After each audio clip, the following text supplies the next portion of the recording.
Bonsoir bien-aimés, chers fidèles téléspectateurs de EPV Télévision. Nous sommes là pour vous présenter cette émission des temps de restauration et nous vous souhaitons le bienvenu sur ces plateaux de EPV TV. Que le Seigneur vous bénisse. Nous sommes là avec le pasteur Michel Zaboussou. Bonsoir pasteur. Bonsoir Maman Nadine. Vous allez bien? Par la grâce de Dieu comme d'habitude, tout va bien, merci. Dieu fait grâce, on est en forme et nous sommes là devant vous pour vous présenter encore une fois de plus cette émission. C'est le nouvel numéro de cette émission des temps de restauration. Et aujourd'hui, nous allons vous parler d'un thème, la reconnaissance des dons et des grâces de l'autre. La reconnaissance des dons et des grâces de l'autre. C'est notre thème de ce soir. Nous vous rappelons que cette émission est en direct. Vous pouvez nous appeler, nous contacter, nous appeler et intervenir directement dans cette émission. Pourquoi devons-nous reconnaître les grâces de l'autre? Et comment devons-nous reconnaître les grâces de l'autre? C'est ce que nous allons suivre ce soir avec Bishop. Il va nous expliquer, parce qu'il est là, il est le maître de la parole ce soir, et il va bien nous expliquer sur la reconnaissance des dons. Bishop, pourquoi on doit reconnaître le don et les grâces de l'autre? Parce que c'est biblique. Parce que dans cette émission, on va nous dire, vous parlez beaucoup de l'autre, hein? L'autre. Qu'est-ce que l'autre vient faire? On est toujours dans l'autre. Ça veut dire quoi? Ça aussi, c'est important. Parce que notre foi et notre identité chrétienne, nous ne le vivons pas seulement par rapport à Dieu, mais nous vivons aussi et notre foi et notre identité chrétienne par rapport à l'autre. Et si vous voyez dans l'échelonnement de la loi de l'amour, on aime Dieu et après on aime son prochain. Et le Seigneur clôture par là pour dire c'est ça la loi, c'est l'accomplissement de la loi. Et le problème, parce que nous sommes dans un environnement de la restauration, l'autre, tant que nous ne restaurons pas la place de l'autre dans notre quotidien, dans notre vie spirituelle, dans notre démarche, dans nos prières, dans nos ministères, dans tout ce que nous faisons, si l'autre n'est pas pris en compte, nous risquons de faire des choses inutiles. Nous avons vu avec le Seigneur, s'il était entre les apôtres, des hommes et des femmes, ce n'est pas qu'ils étaient là pour embellir son environnement, mais c'est des hommes que le Seigneur envoyait en mission pour aller impacter les autres. Donc, c'est une parenthèse très importante que vous avez ouverte, de savoir que nous ne cesserons de parler de l'autre. Et vous remarquerez que même dans nos prédications, dans nos différentes assemblées, l'autre prend toujours une place importante. Donc c'est pourquoi ça vient comme ça, mais ça s'est remarqué que l'autre, nous en faisons beaucoup. Ça veut dire que Dieu veut nous enseigner là-dessus. Je pense que c'est ça la pensée de Dieu. Et il le faut, Maman Nadine, parce que plus vous restaurez la place de l'autre, moins vous allez haïr, moins vous allez tomber en crise, moins vous allez critiquer, moins vous allez, c'est-à-dire beaucoup de péchés seront anticipativement omis. Voilà, vous écarterez beaucoup de choses dans votre parcours chrétien parce que l'autre a toute son importance. On peut entrer au ciel par rapport à l'autre, mais on peut aussi aller en enfer à cause de l'autre. Donc, voilà. Comme nous le disons toujours dans cette émission, donc l'autre a des dons et des grâces que nous devons reconnaître. L'autre a des dons et des grâces que nous devons reconnaître. Et il nous apporte beaucoup de choses dans la vie. Beaucoup de choses dans la vie, parce que l'autre nous aidera à avancer d'un pas. Et l'autre, dans le cadre précis de l'Église, nous reconnaissons que l'Église est un corps. C'est le corps du Christ. Et le Seigneur lui-même dit que dans ce corps, il y a plusieurs membres. C'est-à-dire une diversité, mais dans l'unité du corps. C'est-à-dire un corps, mais plusieurs membres. Et si vous lisez 1 Corinthiens chapitre 12, vous verrez que le Seigneur n'oppose pas tel membre à tel membre. Pour le Seigneur, tous les membres ont leur utilité dans son œuvre. Chacun dans sa sphère, chacun dans son coin, chacun dans sa position, chacun dans ses aptitudes, mais chacun a son apport à apporter dans le corps.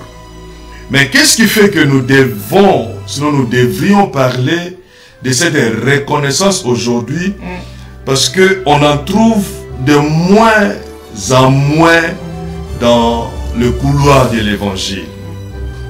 Chacun est dans son petit coin, faisant ce qu'il croit bien faire là où il est, s'enfermant comme dans une sorte de vase clos, et tous les autres sont des démons.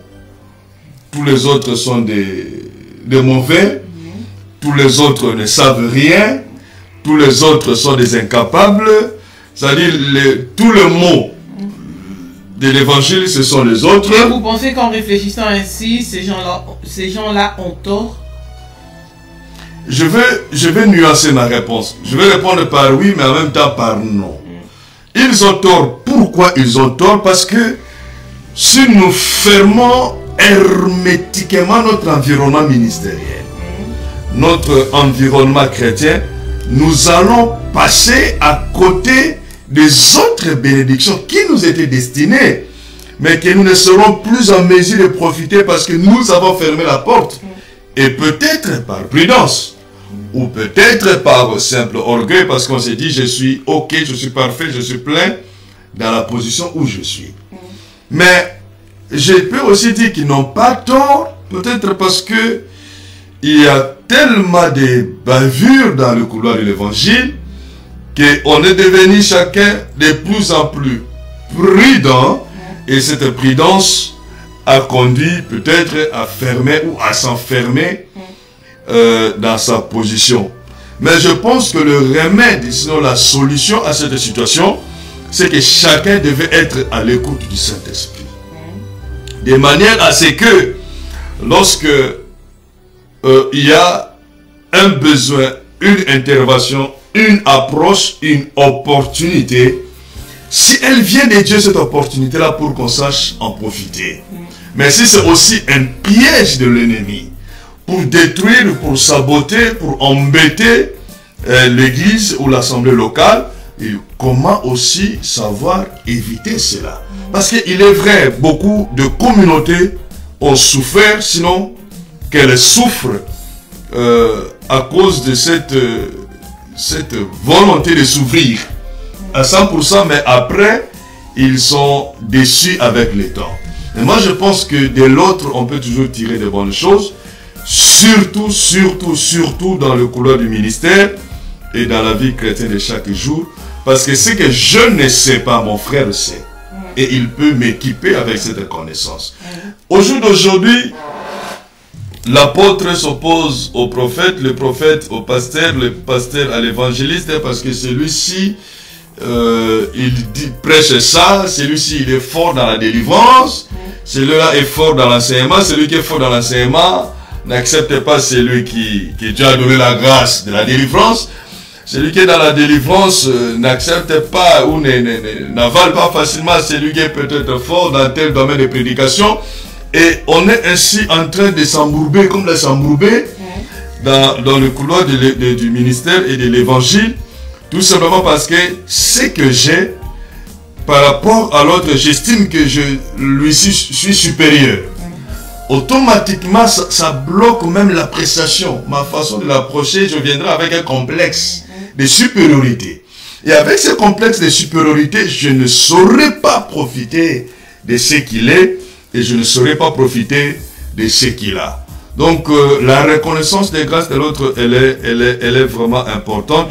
Et si nous ne le faisons pas, nous sommes en train de pécher, parce que nous sommes en train de passer à côté de la parole. Nous sommes déjà à la conclusion. Le Seigneur est en train de dire... Vous êtes en train de conclure ou on est encore à la réponse pourquoi reconnaître les dons de l'autre? Bon, j'étais en train de développer d'une manière générale. Vous anticipez. J'ai anticipé beaucoup de choses à la fois. Mais le pourquoi, pour retourner à là, et puis on va conclure au moment opportun, la Bible dit ceci, maman Nadine. Dans 1 Corinthiens chapitre 12, verset 12 aussi. Oui. La Bible dit, car comme le corps est un, et a plusieurs membres, et comme tous les membres du corps, malgré leur nombre, ne forment qu'un seul corps, ainsi en est-il de Christ. L'œil doit reconnaître l'oreille doit reconnaître le nez doit reconnaître la bouche doit reconnaître le cœur doit reconnaître les membres, et ainsi de suite pour créer une fluidité et permettre à l'Église d'avoir tout le moyen de s'équiper. Mais si l'on ne reconnaît pas l'autre dans les grâces que Dieu lui a faites, ça risque de devenir un problème. Le jour où, à la conférence de Jérusalem, Paul et son équipe d'un côté, Pierre et son équipe de l'autre. Mais qu'est-ce qui s'est passé? Ils ont reconnu que oui, cet homme, Paul, Dieu l'a vraiment appelé, mais Dieu l'a donné une autre mission qui était différente de la leur. C'est-à-dire, va vers le païen, c'est la mission que Dieu t'a donnée. Nous continuons avec les enfants d'Israël en enjoignant tout simplement à Paul de continuer à pratiquer la libéralité. Donc, déjà à cette époque-là, lorsqu'il a failli apparaître une sorte d'opposition ou de manque de reconnaissance, ils l'ont résolu. Et je pense que le Saint-Esprit les avait aidés à ce moment-là. C'est ce que nous devons aussi faire. Sinon, nous sommes en train de faire perdre à l'Église beaucoup des ingrédients qui pouvaient faire sa force. D'accord. Nous devons reconnaître à l'autre ce qu'il possède, ce qu'il a, ce que Dieu a déposé sur lui. Et comment devons-nous les faire? Comment? Déjà, en ne rejetant pas. En ne rejetant pas.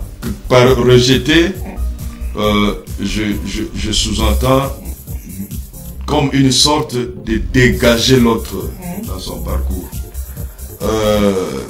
C'est vrai qu'il arrive par rapport aux équipements que Dieu nous donne ou donne à tel ou tel, cela amène une sorte peut-être d'orgueil. Hein?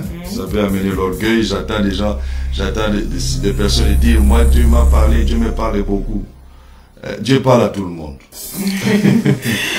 Dieu parle à tout le monde. Dieu choisit les gens à qui il parle. Non, Dieu parle pas. Dieu parle. La chose la plus facile que Dieu fasse, c'est de parler à tout le monde. Arrêtez quand même. Quelqu'un est rempli, là, bourré, rempli de péchés, condamné à mourir, et Dieu vient lui parler. Est-ce que vous trouvez ça normal? Mais si Dieu parle déjà à un animal, il parle par un animal. C'est que cet animal est pur. Non. Mais c'est ça. Maman a dit, pour que Dieu fasse passer son message, ou que Dieu fasse connaître sa volonté dans la vie de quelqu'un, Dieu parle. C'est-à-dire, ce n'est pas un mystère. Ce n'est pas spectaculaire que Dieu parle à quelqu'un ou parle à travers quelqu'un. Mais le problème, c'est quand quelqu'un du matin au soir dit Dieu m'a parlé, moi Dieu me parle, moi Dieu me parle. Qu'est-ce qui se passe? Ça crée une frustration chez les autres. Et automatiquement, même si c'est Dieu qui parle, mais ce message-là risque de passer difficilement. Pourquoi? Parce que vous en avez fait une sorte de parapluie de décoration, comme quoi vous êtes spécial. Non. Si les autres ne disent pas que Dieu nous a parlé ou Dieu nous parle, ce n'est pas que Dieu ne le parle pas. Mais ils sont peut-être humbles dans leur position et ils ne veulent pas s'exposer. Mais pour ne pas arriver à un processus de blocage, celui qui a les équipements doit être humble, doit être disponible dans son humilité, dans les grâces et dans les capacités que Dieu lui a données, et le partenaire aussi être réceptif aux grâces, aux dons et aux capacités que Dieu a équipées à son prochain. De là maintenant, vivre en communion, et c'est la réponse à la question que vous m'avez posée, comment faire pour reconnaître les grâces, les dons, les capacités de Dieu dans l'autre. La clé, c'est de vivre avec l'autre comme mon frère, comme ma soeur. Et en ce moment-là, de par cette relation, de par ces rapports, je découvrirai les grâces de Dieu en lui. Et en ce moment-là, ces grâces de Dieu en lui deviendront ma bénédiction et réciproquement dans la communauté. Mais s'il n'y a pas communion, je vois mal déjà qu'on ne communie pas et reconnaître les grâces de l'autre, ça risque d'être pas si difficile. Parlons un peu de ces grâces et des dons, c'est quoi? C'est tout ce que Dieu nous donne à faire dans l'église.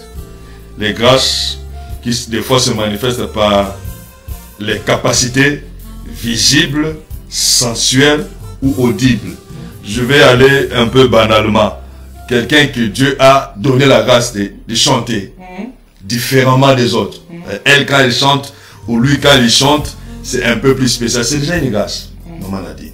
Ou telle personne qui a la grâce par exemple d'enseigner. C'est une grâce. Il peut être un ministre de la parole ou pas, mais il a la grâce d'enseigner les écrits, d'enseigner la parole, c'est déjà une grâce. Les dons, nous en connaissons, les dons de la prophétie, de parler en langue, et tout ce que nous connaissons. Mais les grâces, elles sont en illimité.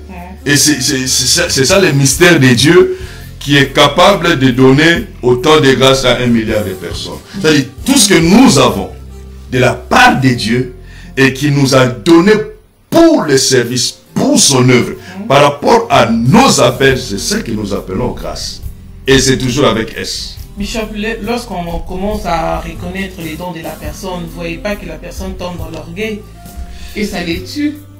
Je l'ai dit tout à l'heure. Vous voyez quelqu'un qui chante bien, lorsqu'on commence à l'apprécier, à l'écouter, quand elle n'est pas là, vous voyez le culte n'est pas bien et tout, il faut qu'elle soit là. Et maintenant, comme elle sait que quand elle n'est pas là, le culte n'est pas bien, elle va commencer maintenant à faire des choses sciemment exprès, il vient pas, non, parce que ils vont voir leur kit là, comment ça va passer, ça va se passer, et tout, parce que je suis pas là, et puis vous voyez, hein, avec orgueil, hein, avec arrogance, et là, donc c'est moi,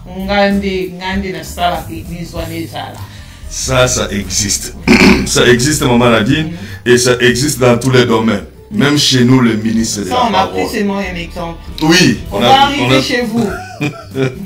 Oui, je sais qu'avec vous, quand c'est nous, ça prend une autre ampleur. Déjà, c'est vrai que ça nous met dans une sorte de difficulté. Parce que quelqu'un qui a une grâce, et par laquelle je sais que je peux être béni, je suis pressé de l'apprécier. Je suis pressé de reconnaître cette grâce-là. Le frein, c'est quoi? C'est comment l'autre va réagir. Maintenant, ça donne peur de ne pas reconnaître. Mais le problème, c'est quoi? Si je ne reconnais pas, je pêche. Mais celui aussi qui tombe dans cet orgueil, il pêche aussi. Donc, le conseil, maman Nadine, c'est de faire un effort pour ne pas, mépriser les grâces de l'autre. Et deux, celui qui a les grâces, qui ne pêche pas. Et qu'est-ce qui arrive quand on méprise les grâces de l'autre? Est-ce que c'est péché? Quand je ne vais pas reconnaître ta grâce. Si vous ne reconnaissez pas la grâce, en d'autres termes, vous ne reconnaissez pas la part et l'apport de ces membres-là dans le corps du Christ. Or, le Seigneur dit, nous avons le corps a plusieurs membres, donc du coup, vous êtes en train de pécher. La Bible dit dans le livre des Proverbes. Je n'ai pas insulté, hein. Mais vous n'avez pas reconnu. Je n'ai pas critiqué. Il y a ce que maman a dit. J'ai seulement dit que moi, je ne reconnais pas. Maman a dit, si cette grâce-là existe vraiment, s'il ne ment pas, si la grâce existe effectivement, et que vous ne la reconnaissez pas, en d'autres termes, vous ne reconnaissez pas la source de cette grâce-là. Et c'est ce qui offense Dieu. Parce que c'est Dieu qui a donné cette grâce-là. Et il y a une phrase dans le livre des Proverbes qui dit, il y a plus de gloire à glorifier l'autre. Il y a plus d'honneur à donner gloire à l'autre. Même si ça paraît difficile pour l'homme que nous sommes de glorifier l'autre. Mais la parole le dit, nous devons glorifier l'autre. Nous devons louer l'autre. Mais s'il faut louer, s'il faut glorifier, c'est que l'autre a des qualités. Donc, si je ne le fais pas, j'entre déjà en opposition avec cette parole-là. C'est pourquoi on est en train de faire des dieux par-ci, par-là, parce qu'on loue là où on ne peut même pas louer. Non, mais s'il faut louer, il faut déjà que les qualités existent. Et cette louange que nous donnons à l'autre, ce n'est pas par acclamation ou bien par vénération. Non, c'est tout simplement par l'appréciation des choses que Dieu fait dans l'église au travers de ce frère-là, au travers de cette sœur-là. Ce n'est pas... C'est Dieu qui fait, c'est pas la sœur qui fait. Même si ça passe par lui, mais c'est Dieu qui fait. Vous rendez les dieux jaloux pour rien. Maman a dit, si nous ne savons pas que Paul a été appelé pour être envoyé chez les gentils, les païens, nous allons bloquer son ministère. Or, Paul a un grand travail à faire sur une grande étendue de terre. Mais quand il vient vers nous, pour donner conseil, demander conseil, pour opposer ou bien arriver à comparer ce qu'il a avec ce que nous avons, si nous ne donnons pas le bon conseil spirituel à Paul, nous allons bloquer le ministère de Paul et c'est l'œuvre de Dieu qui sera bloquée. Si quelqu'un fait quelque chose de bien, retournons, descendons un peu à ce niveau-là. Si quelqu'un fait quelque chose de bien, nous disons bien aimé, c'était Dieu t'a béni, tu as été une bénédiction pour nous. Mais vous avez tout applaudi. Un applaudissement, ce n'est pas un péché. Ça devient péché par rapport au sentiment qui est derrière.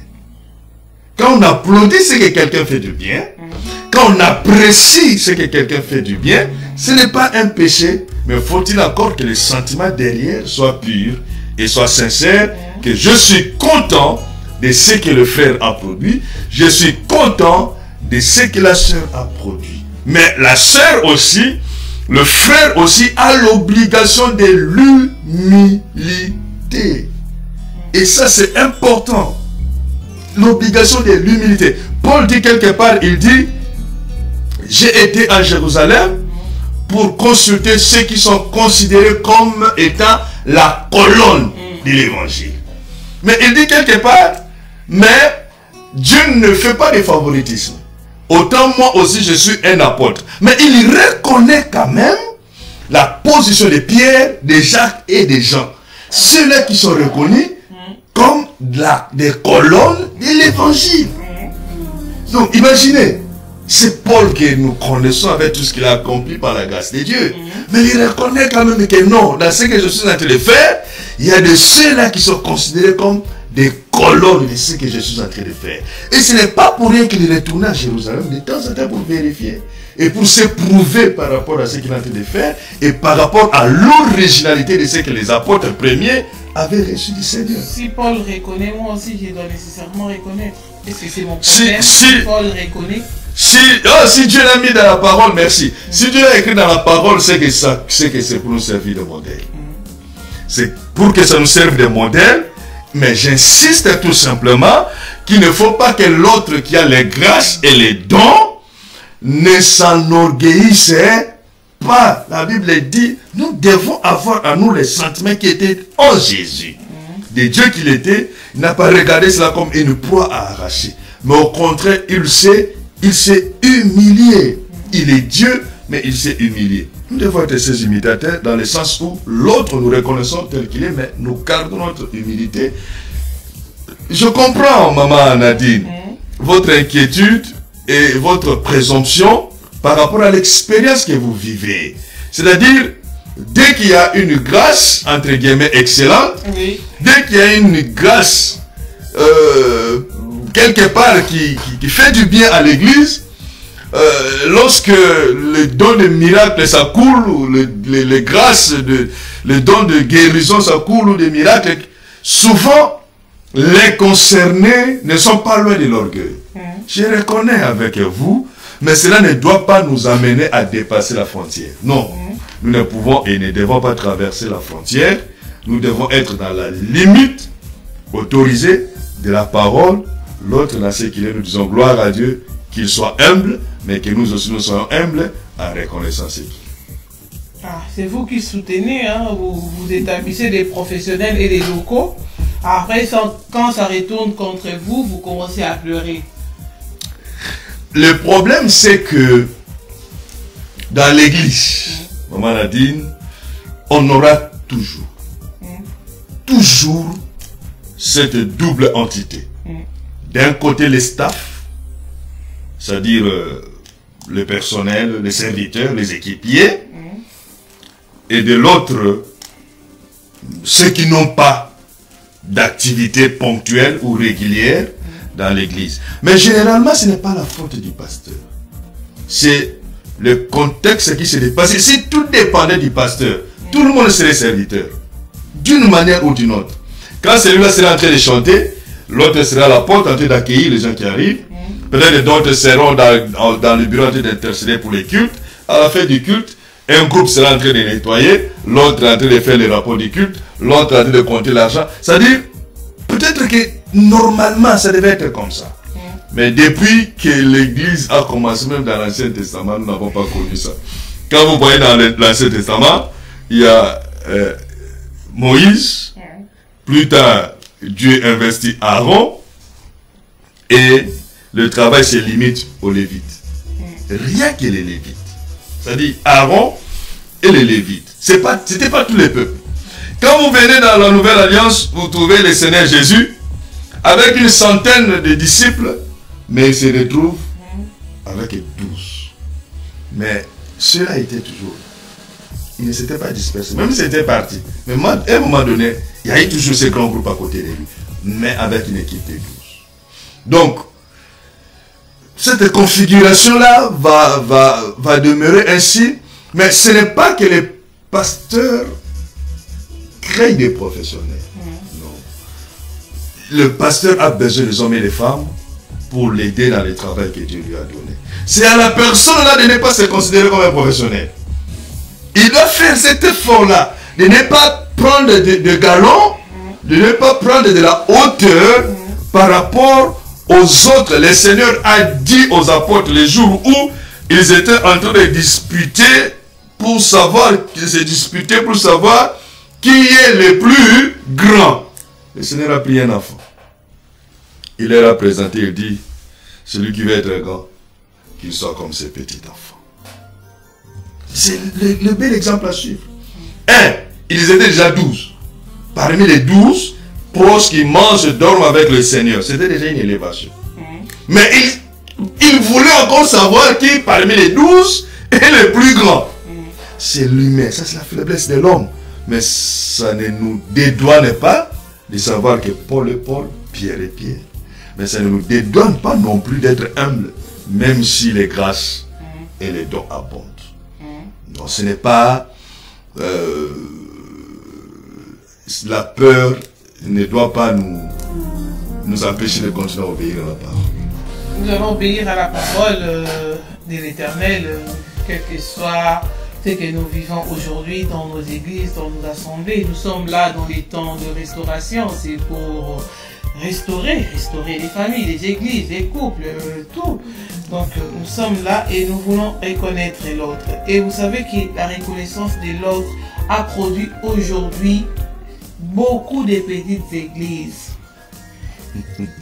Parce que c'est nous on a reconnu que voilà, toi tu as les talents d'évangéliste, hein?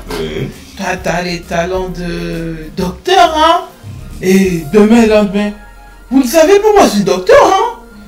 Je suis docteur en parole. Là, il prend la Bible, il révise bien, il cherche des mots difficiles, les lexiques, il consulte, il voit les sens de mots, vous voyez, il vient, il commence à dire, mais c'est bon, moi c'est fini, hein. Ils m'ont déjà reconnu. Tu vois même les pasteurs, il a peur de moi parce qu'il connaît ce que je suis. Donc, aujourd'hui, on a beaucoup de petites églises. Le pasteur peut connaître ce que vous avez, mais cela ne veut pas dire que vous êtes supérieur au pasteur. Dans le désert, Moïse n'avait pas la connaissance pour construire le tabernacle. Sinon, il avait seulement l'image, le modèle. Mais Bezalel et Oholiab ne pouvaient pas venir dire non, Moïse, à partir d'aujourd'hui, nous te sommes supérieurs. Non. D'ailleurs, le nom de Bezalel et Oholiab s'est limité seulement à la construction du tabernacle, et puis c'est fini. Maintenant, c'est vrai que beaucoup de choses aujourd'hui dans le couloir de l'évangile ont bien ou en mal tourne autour de cet aspect de reconnaissance. Et l'un des mots, c'est ce dont vous avez parlé, c'est-à-dire parce qu'on a dit de moi que je prêche bien. Parce qu'on a dit de moi que je chante bien. Parce qu'on a dit de moi que quand j'ai pris, les murs tremblent. Parce qu'on a dit de moi que je prophétise beaucoup, demain je deviens prophétesse. Ou prophète, pour pas seulement amalgamer les mamans. C'est pas ça la finalité. C'est pas ça le but, maman a dit.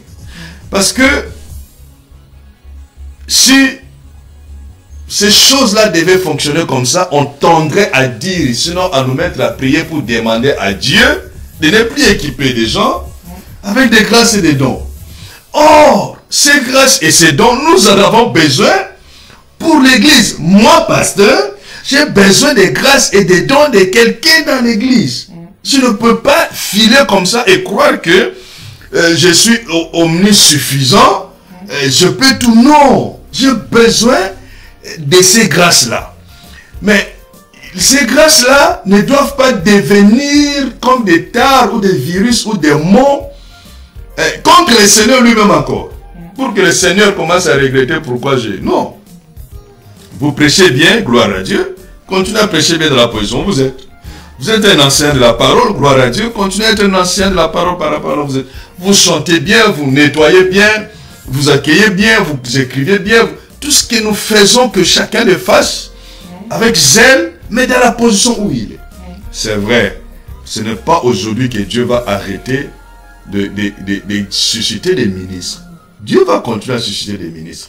Au moment où je vous parle, peut-être qu'il y a quelqu'un, quelque part sur cette terre, que Dieu t'a d'élever comme ministre de la parole. Donc s'il ne les fait pas, donc demain, nos enfants, demain, ils n'auront personne. Ah ben ils n'auront personne, à moins qu'ils ne reviennent plus tôt. Oui. Mais sinon, ils n'auront personne. Non. Donc Dieu doit continuer à les faire, et il va continuer à le faire même jusqu'à la dernière seconde avant le son de la trompette. Il y aura tout, la vie continuera ainsi. Mais il ne faut pas donner à l'église une image comme quoi l'excellence des grâces, l'excellence des dons, sinon la moindre possession des grâces et ou des dons sont un motif de problème. Non. Non. Donc, j'ai les grâces, j'ai les dons. Ok, je suis humble dans ma position, j'attends mon heure si Dieu le voudra ainsi. Sinon, je fais ce que Dieu me dit de faire. Tout le monde n'est pas appelé à être chantre et puis faire des concerts ou faire des CD. Non, même si on chante bien. Tout le monde n'est pas appelé à devenir pasteur, même s'il prêche bien. Tout le monde n'est pas appelé à devenir intercesseur, même si quand il prie, le mur tremble. Tout le monde n'est pas appelé à devenir prophète ou prophétesse parce que quelque part, on a le don de la prophétie. Non. Non. Il faut que chacun se contrôle. Un peu de tact dans sa façon de délivrer ses dons et ses grâces. Bishop, la reconnaissance de l'autre crée des envieurs et des envieuses.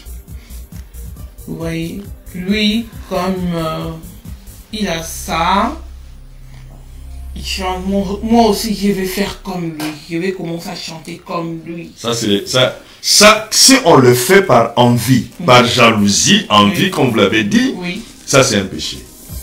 On a dit c'est un péché. Mais si je dis, je donne un exemple. Maman Nadine est une présentatrice.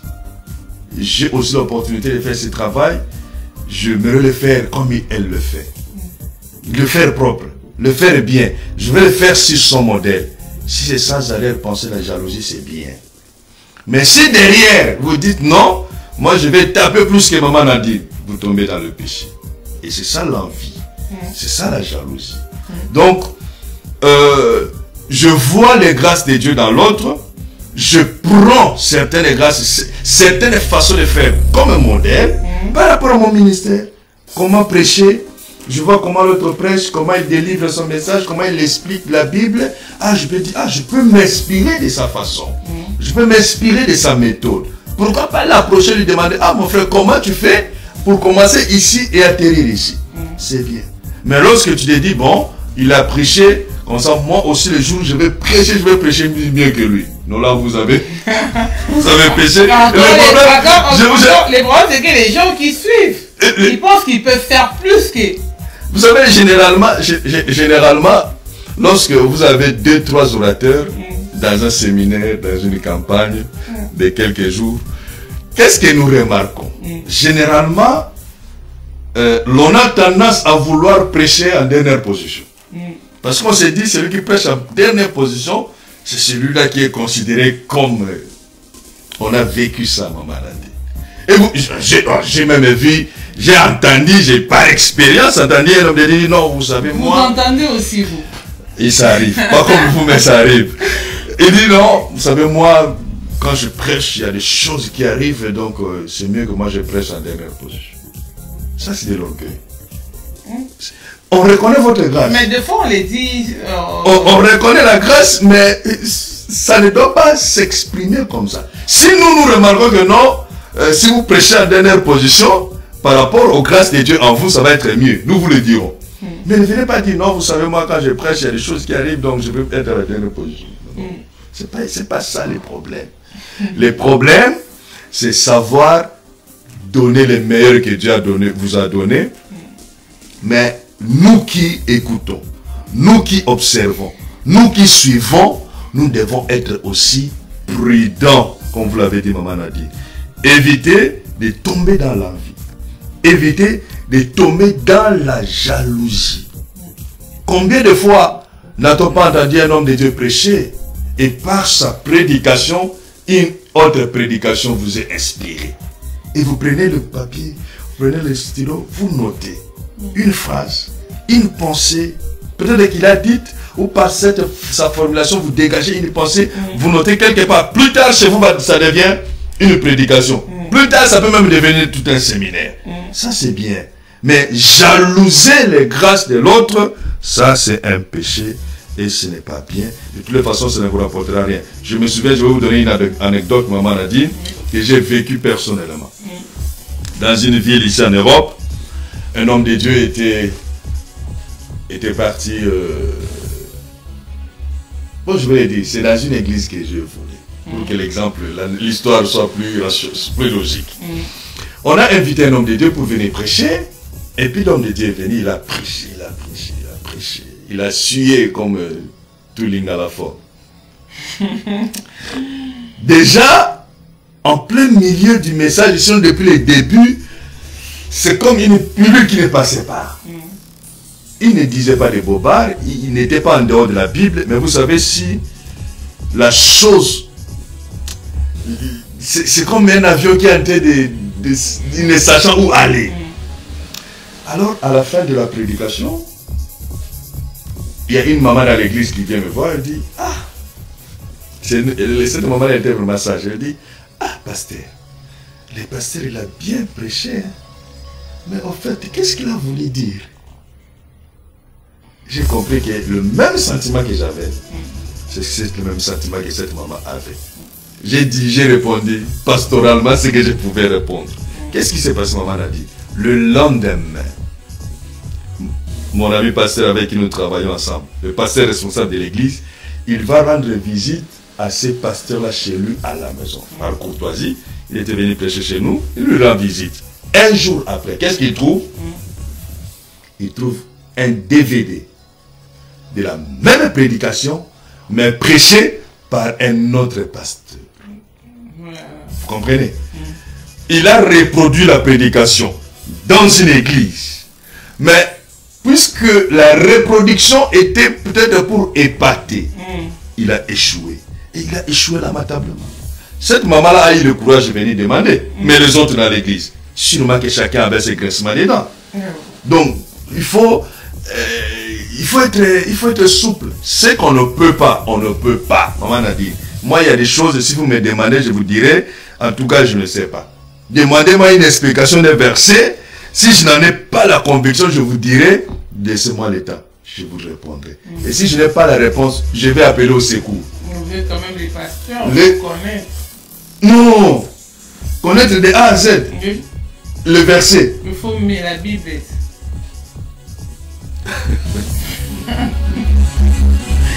Non, même pasteur que nous sommes, Il y a des choses qui nous échappent. Et les gens qui ont avalé la Bible.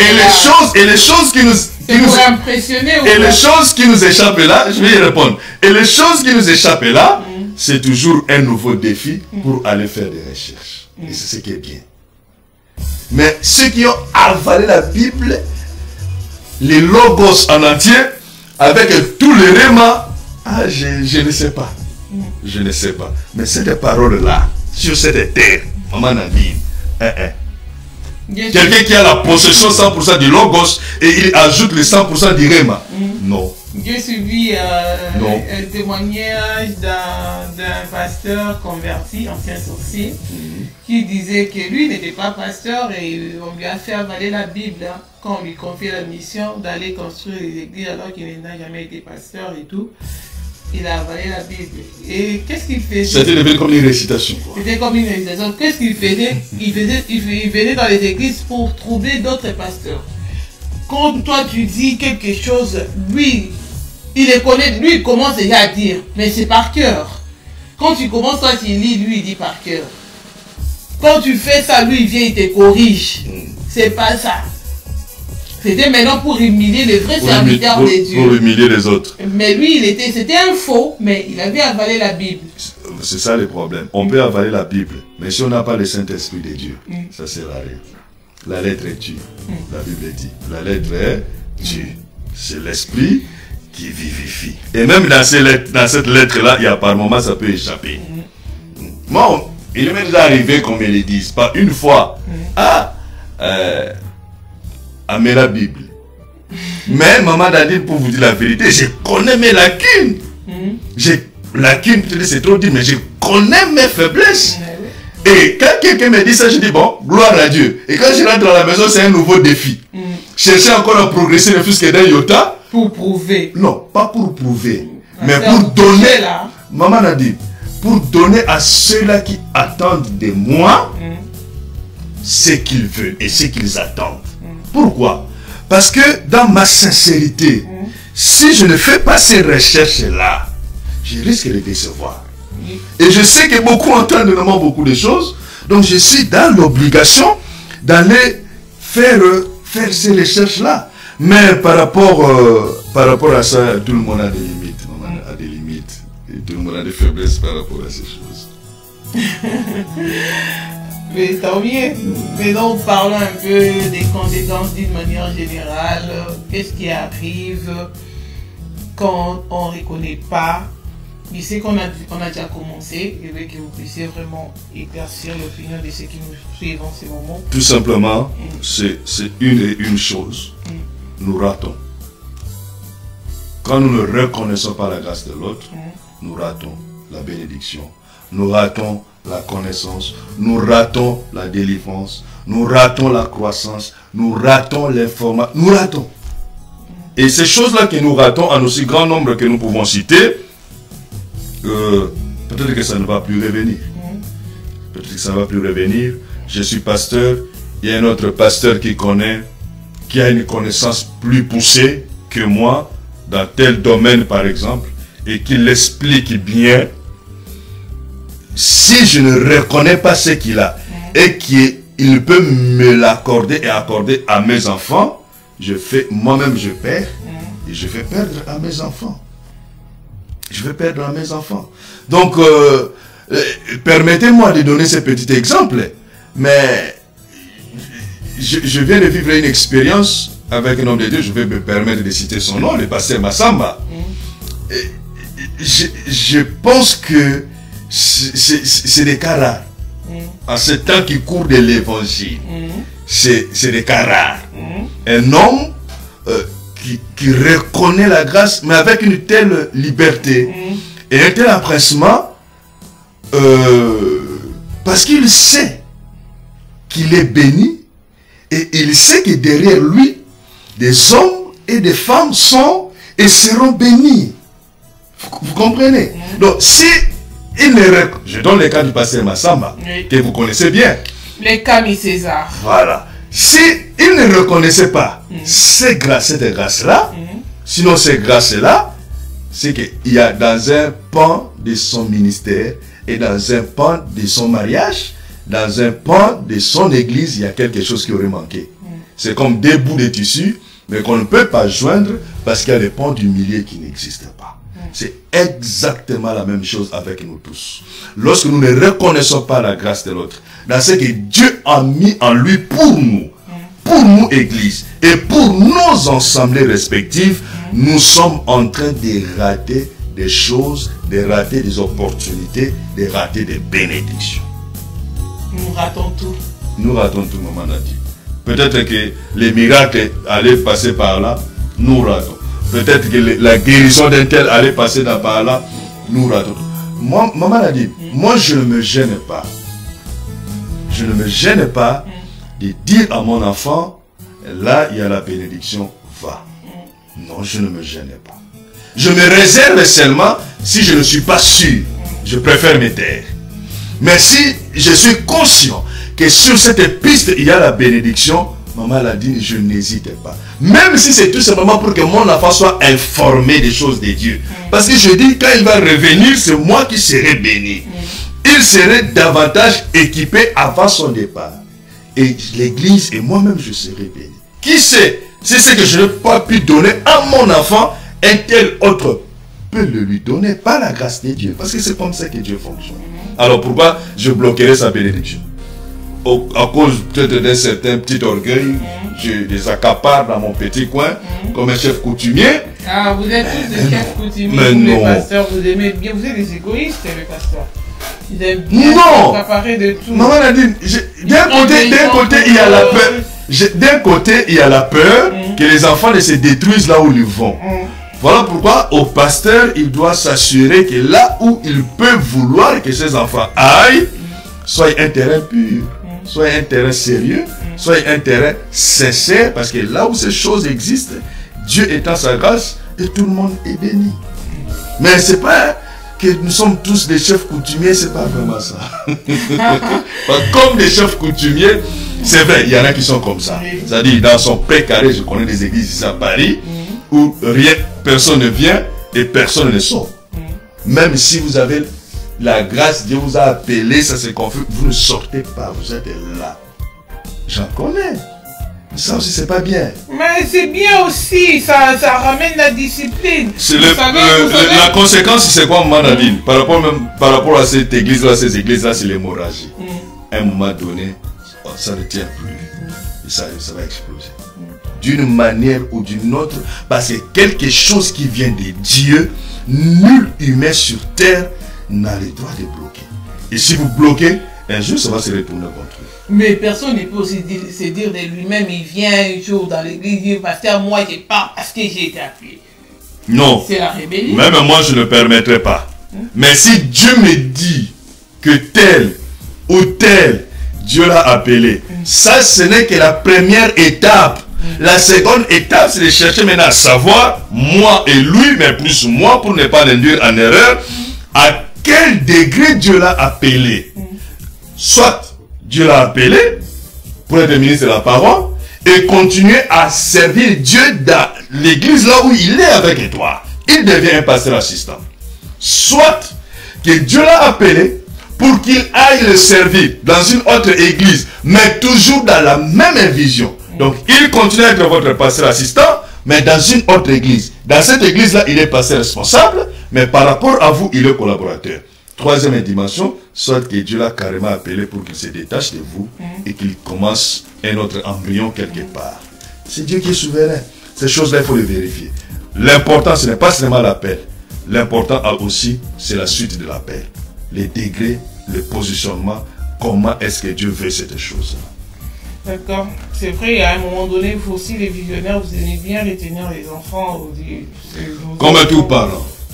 Comme tout faut pas partir, tu vois, il faut rester là, on a encore du travail à faire. Et l'enfant dit... Oui, de toute façon, il y a toujours du travail. L'enfant dit quoi?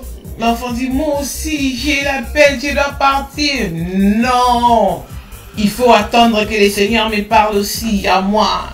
Donc, tant que le Seigneur ne m'a pas encore parlé, on est encore là. Donc, on attend. Et là, il y a toujours le problème. Et ce que nous voulons aujourd'hui, c'est en terminer, finir avec le problème dans les églises. Nous Bien voulons sûr, ce problème ne finira pas. Par la grâce de Dieu, tout est possible. Ne finira pas parce que avant que Jésus-Christ devienne, ces problèmes-là persisteront toujours. Mais pour celui qui nous écoute, il faut qu'il se décide de sortir de ça. Mais lorsque le visionnaire, d'abord c'est le sentiment de tout parent. Il n'y a pas un seul parent sur terre qui voudrait voir son enfant partir. Et ce n'est pas pour rien les parents pleurent lorsque leurs enfants se marient. Parce qu'il y a comme un choc. C'est la même chose dans l'église. C'est la même chose dans l'église. Même dans ces moments de douleur de séparation. Mais il faut que le pasteur sache avec Dieu ce que lui, le pasteur, est tenu de faire. Libérer l'enfant ou garder l'enfant avec lui. Ça ne doit pas dépendre du sentiment du pasteur, ça doit dépendre de Dieu. Et si vous dites à l'enfant, laissez-moi le temps de demander à Dieu, il faut revenir lui dire ce que Dieu vous a dit. Sinon, vous risquez de le frustrer. Et au lieu qu'il soit productif dans l'église, il va devenir un casse-tête. Il va devenir un trouble-fête. Il va devenir un problème même pour toi dans l'église. Parce que vous voudrez le retenir. Pendant que peut-être Dieu veut qu'il parte. Cet antagonisme va créer plus de problèmes dans l'église qu'il ne sera une bénédiction. D'accord, Bishop. Nous sommes arrivés à la fin de cette émission. Et qu'est-ce que vous pouvez nous dire, nous rajouter? Juste de savoir, pour nous, Église de Jésus, que à chacun, Dieu a équipé des choses, des bonnes choses pour son Église. Et savoir, lorsque nous nous rencontrons dans nos diversités, que nous sommes tous membres du corps du Christ, et que comme chaque membre est utile pour le corps, chaque grâce, chaque don est utile pour l'Église de Jésus. Même si ça peut paraître comme si telle grâce est supérieure à telle autre, mais même ces grâces qui paraissent supérieures, sans cette petite grâce-là, elle ne vaudra peut-être rien. Vous pouvez aller dans une campagne Maman Nadine, dans un stade de 80 000 personnes. Le pasteur qui va prêcher, il y aura des guérisons, il y aura des résurrections, il y aura des miracles, toutes ces choses-là, mais s'il n'y a pas le service de protocole, vous imaginez les désordres que ça va créer. Donc, ces grands-là qui est en train de prier pour que les malades guérissent et qu'il y ait des ressuscités, il ne doit pas oublier que ce qui se passe là, c'est parce qu'il y a des protocoles qui sont en train d'organiser ce travail. Donc, si nous réfléchissons comme ça, il y aura l'équilibre dans l'œuvre de Dieu. Merci Bishop Michel Zaboussou pour cette intervention sur la reconnaissance des dons, des grâces de l'autre. On a tardé sur l'autre. Et nous allons avancer. Par la grâce de Dieu. Nous allons avancer. Merci à vous, Bishop, pour ces moments aussi bénéfiques pour nous, pour EPV Télévision et pour tous les gens qui nous suivent à travers les mondes. Cette émission était en direct, réalisée par EPV Télévision et les pasteurs Constant qui étaient à la technique. Et l'invité de ce soir, c'était le pasteur Michel Zaboussou, comme vous les connaissez. Il n'est pas invité et on fait avec lui cette émission ensemble. Et votre servante Nadine Efouanga, restez sur votre chaîne, continuez à suivre les programmes de l'EPV Télévision. Et cette émission est produite par la mission évangélique El Bethel, que je salue en passant. Que Dieu vous bénisse, soyez tous bénis. Et nous nous retrouvons prochainement lundi pour les nouveaux numéros de cette émission. Entre-temps, portez-vous bien. À bientôt.